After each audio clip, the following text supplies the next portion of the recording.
Yeah, well, here it is. I didn't really know too much if I wanted to get it regionally, but I figured that's as good a price as I was ever going to get it. I mean, first impressions is the clones look pretty good. Spider Droid looks good. The ACRT is pretty good. But the price, not so much. Sure, everyone knows that. But even for Australian dollars here, that's still about almost 20 cents a piece, which for something like this is not that good. So just off for the first impressions, you definitely do get the cooler clone troopers, but I would rather just spend the same amount of money to get an extra 2 battle droids from the other battle pack.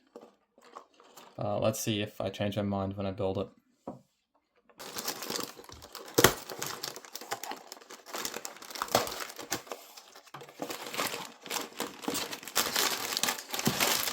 Opening it up, first off, the color scheme looks a lot like a Technic set, so that's cool, I guess. Yeah. Oh, really? Comes with a small sticker sheet because we can never have nice things, I guess, as well as the 2 instruction manuals.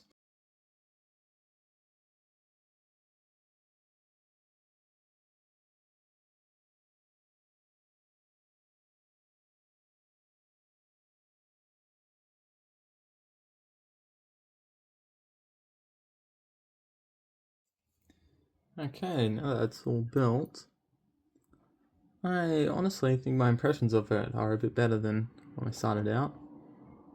Like the clones, I just want to say, they look really nice. They may have a few inaccuracies, like the ammo pouches being one too few, but I really don't care about that. What I do care about is the quality of the figure and how cool it looks in general. Like inaccuracies are usually not good, but if it's something that minor, I can easily let it pass. The rangefinder piece. It's my first time actually getting one of these. And it still suffers from the height issue, but it's a really nice piece. And since you get 4 of them, you can actually kit out your figures, which is the problem I had with the last battle pack. You didn't get anything to kit them out with. Now, what everyone actually wants is for the shoulder pauldrons. I'm still not too sure about them. They do go a bit further out than I'd like, but honestly, for the functionality of it, it is pretty good. And again, you get 4 of them, so you can put them onto custom figures if you want as well. Like I'll be putting the rangefinders onto some of my commanders. The ATRT is honestly really nice for a mid-sized. It feels funny to say mid-sized, but yeah, mid-sized ATRT build. It's still a bit oversized, but it's like the perfect amount of oversized, I think, to be able to enjoy the playability of it, especially if you're younger, but also the display ability, and of course, you're not going to get something as accurate as possible on something like this. So battle droids are great, as always. The spider droid, I've just brought this one over to compare with it. This is from the ATT. And side by side, you can see the difference. This one looks far more accurate, far better. In fact, I realize this one looks kind of ugly now. The looks of it. Just one of these is clearly superior than the other. So it's a pretty good build for that. So overall, with the quality in mind, the quality of the build is also really nice. The price, like $60, this is way too much. I don't really understand how LEGO is able to charge that much, even with the really nice figures and the good builds. And once again, you've got 3 super battle droids here, but you can get 2 extra on the regular clone battle pack, which is still on shelves, and is even $5 cheaper for me in retail. So $45, I feel like it's as good as you're going to get. But yeah, even at retail, I'd much rather prefer this to be 40 or 35 would be great, but never going back to those days. But yeah, overall, I think it's really solid. Got like this small one, but no one really cares about that.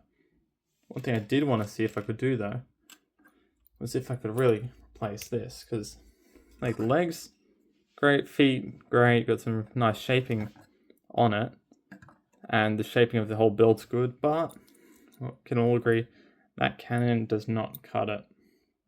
I mean, it's good for kids to be able to play with it, but it really isn't that good.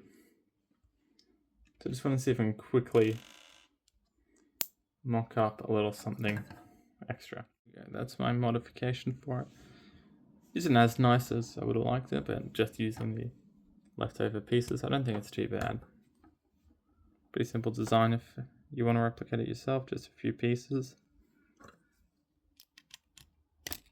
But yeah, it's definitely a problem that LEGO has with stud shooter placement. And like, I understand in some cases, some builds just aren't meant for it, and when they're supposed to put them into builds, it'd be hard to find one that doesn't clash too hard. But yeah, I think it's just a bit cheap to put it on the front.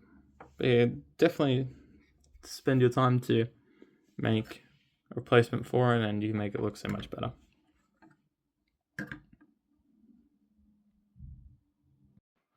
And here is what they look like actually implemented into the build. So you can clearly see the size disparity in the AT-ATs. This one here is one that I tried to make a bit more size accurate. Shaping isn't the best, but it's a quick mock-up. But yeah, like the AT-AT stands almost as tall as the AT-TE does, so it's still much better than the 501st one, and honestly, I like it being this size.